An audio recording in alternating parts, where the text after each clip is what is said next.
কক্সবাজারে আলোচিত সেনা কর্মকর্তা লেফটেন্যান্ট তানজিম হত্যাকাণ্ডের মূল হোতা এবং সরাসরি গলায় ছুরি চালিয়ে মৃত্যু নিশ্চিতকারী নাসির উদ্দিন ওরফে ডাকাত নাসিরকে গ্রেফতার করেছে যৌথ বাহিনী।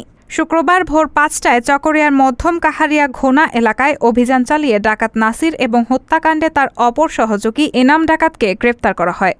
এ সময় তাদের কাছ থেকে দুটি আগ্নেয়াস্ত্র ও ৩ রাউন্ড গুলি উদ্ধার করে যৌথ বাহিনী। অভিযান সূত্রে জানা যায়, গত ২৩ সেপ্টেম্বর যৌথ বাহিনীর অভিযানকালে চৌকস সেনা কর্মকর্তা লেফটেন্যান্ট তানজিম ধাওয়া করে ডাকাত দলের গুরুত্বপূর্ণ সদস্য নাসির উদ্দিনকে সশস্ত্র অবস্থায় ধরে ফেলে।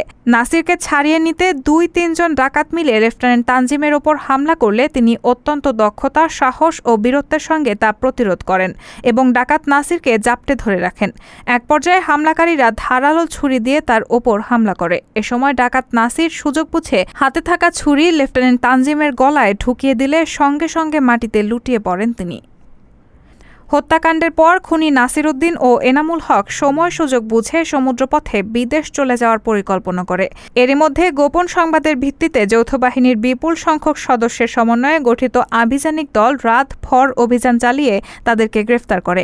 এ প্রসঙ্গে র্যাব ১৫-এর বান্দরবন ক্যাম্পের অতিরিক্ত পুলিশ সুপার মোহাম্মদ আনোয়ার হোসেন শামীম বলেন, গোপন সংবাদের ভিত্তিতে চকরিয়া কাহারিয়া ঘোনা এলাকায় নাসিরের ফুপু শাশুড়ির বাড়িতে আত্মগোপনে থাকা অবস্থায় তাদের গ্রেফতার করা হয়। রায়হানা মুন, সবার কথা।